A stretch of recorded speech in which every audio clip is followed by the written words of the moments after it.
Evangelio de Mateo, capítulo 8, versículos del 5 al 13. Cuando él entró en Cafarnaún, se le acercó un centurión rogándole y diciendo: Señor, mi siervo yace en la casa paralítico, gravemente atormentado. Le dice: Yo iré y lo sanaré. Pero el centurión respondiendo dijo: Señor, no soy digno de que entres bajo mi techo, pero solo dilo de palabra, y mi siervo será sanado. Porque aun yo, siendo hombre bajo autoridad, tengo soldados sujetos a mí, y digo a éste: ve y va, y a otro: ven y viene, y a mi siervo: haz esto, y lo hace. Al oírlo, Jesús se maravilló y dijo a los que lo seguían: De cierto os digo, ni aun en Israel he hallado tanta fe.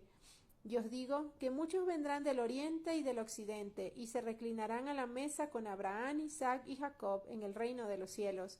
Pero los hijos del reino serán echados a las tinieblas del más allá. Allí será el llanto y el crujido de los dientes. Entonces dijo Jesús al centurión: Ve, que se te haga como has creído. Y el siervo quedó sano en aquella hora.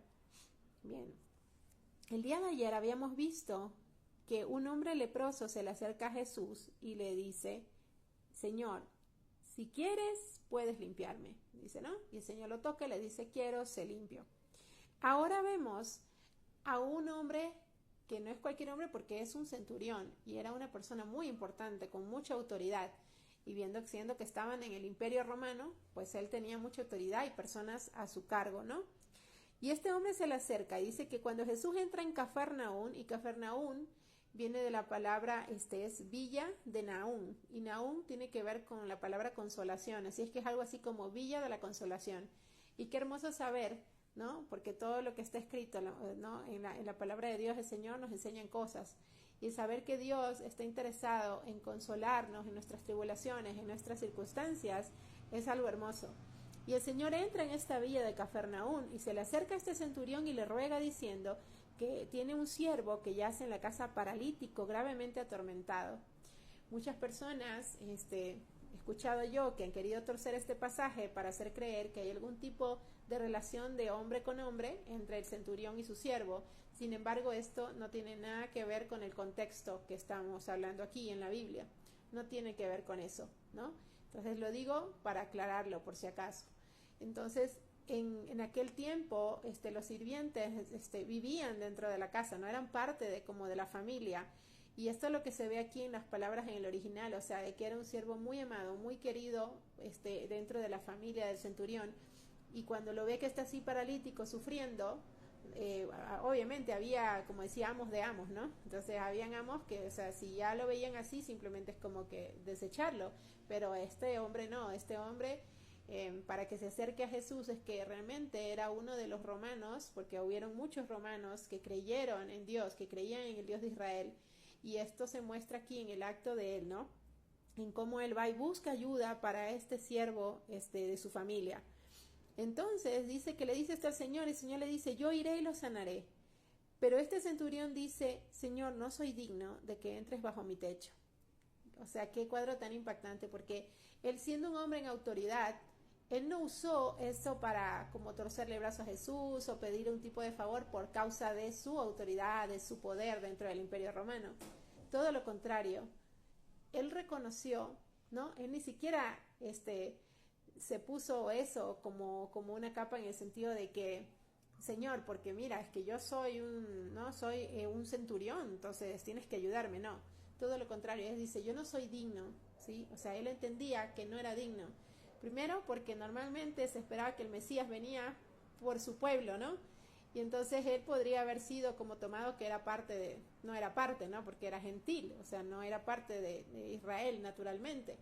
Sin embargo, él se acerca con esta confianza, ¿no? Ante Jesús, pero también reconociendo que él no era digno, reconociendo digamos, su pecado, ¿no? Reconociendo su situación como pecador. Se acerca a Jesús, le dice: yo no soy digno, pero yo sé que si tú hablas, con solo que tú lo digas, será hecho. Entonces Jesús se maravilla, porque dentro del pueblo, ¿no? No todos, pero dentro sobre todo de lo que eran los líderes, que se supone que son los que más sabían, ¿no? Acerca de la ley del Señor y todo esto, no tenían fe, no creían en Jesús. no creían que Jesús era el Hijo de Dios. Y este hombre, siendo romano, se acerca, ¿no? Y le pide ayuda al Señor. Entonces quiero que se den cuenta que no importa si tú eres un leproso, ¿no? Una persona así, desechada totalmente, o alguien que está en un estatus alto, con autoridad y eso. Cualquiera que sea tu condición, tu estatus, ¿no? Dentro de la sociedad, ¿no? Como se dice, si tú reconoces tu estado ante Dios, que no eres digno, porque ninguno somos dignos, Dios nos hace dignos por medio de Cristo. Cuando tú reconoces quién es Jesús en tu vida, reconoces la autoridad de Cristo, el poder de Dios, que Jesús es el Hijo de Dios. Cuando tú reconoces eso, Dios no te rechaza, Él te recibe. No importa la condición de dónde vengas, de qué país eres, de qué sea nacionalidad, si eres judío o si eres entre las naciones. Cuando tú recibes a Jesús, cuando tú reconoces a Yeshua como el Mesías, como el Señor, entonces Él te recibe, Él te hace misericordia, Él no se queda así impávido, Él empieza a obrar en tu vida. Y esto es lo que vemos aquí. Y Jesús se maravilla y por eso les dice, les digo que muchos vendrán de oriente y de occidente y se reclinarán a la mesa con Abraham, Isaac y Jacob en el reino de los cielos. Y reclinarse a la mesa no era simplemente venir y comer, es un acto de compartir, de tener comunión con otro. Quiere decir que muchos vendrán de todas las naciones, ¿no? No solamente entre los judíos, sino de entre todas las naciones, y por la fe se sentarán y tendrán comunión con los patriarcas, ¿no? Y estaremos en el reino de Dios, porque todos tendremos comunión con Dios y unos con otros, no importa de dónde vengas, tanto judío como gentil, si hemos creído, somos injertados y hechos parte de un solo pueblo, el pueblo de Israel. Entonces, eso es lo que el Señor está diciendo aquí. Dice, pero los hijos del reino, los que se supone, ¿no?, que debían poder entender más esto y reconocer a Jesús como el Mesías, dice, quedarán fuera. Entonces, no estamos hablando de todos, porque hay muchos en este tiempo, ahora hablando, muchos hermanos judíos que han creído en Yeshua como Mesías. Entonces somos un solo pueblo con todos los que hemos creído en Jesús, que venimos de las naciones, pasamos a ser el Israel de Dios, somos parte del pueblo de Dios.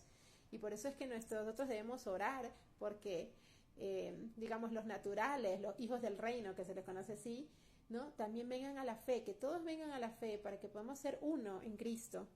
Y esto es lo que el Señor resalta aquí. Y al final le dice al centurión, ve, que se te haga como has creído. Y el siervo quedó sano en aquella hora. Porque el centurión entendía lo que era autoridad, porque él estaba bajo autoridad, porque tenía obviamente personas arriba de sí, pero también él entendía lo que era ordenar. Entonces él entendía eso, de que cuando él le daba una orden a uno de sus soldados, el soldado le obedecía. Cuando le daba órdenes a su siervo hacía lo que él le pedía. Entonces, al entender eso, él sabía cómo funcionaba, ¿no? Y decía, tú eres Dios, tú eres Jesús, tú eres el Hijo de Dios. Sí, yo sé que si tú das una orden, o sea, cualquier cosa, o sea, que tú digas que va a suceder. Y si tú dices que mi siervo sea sano, no necesitas ir. Simplemente la enfermedad te va a obedecer y se va a ir del cuerpo de mi siervo. Entonces, qué gran fe que tenía, ¿no?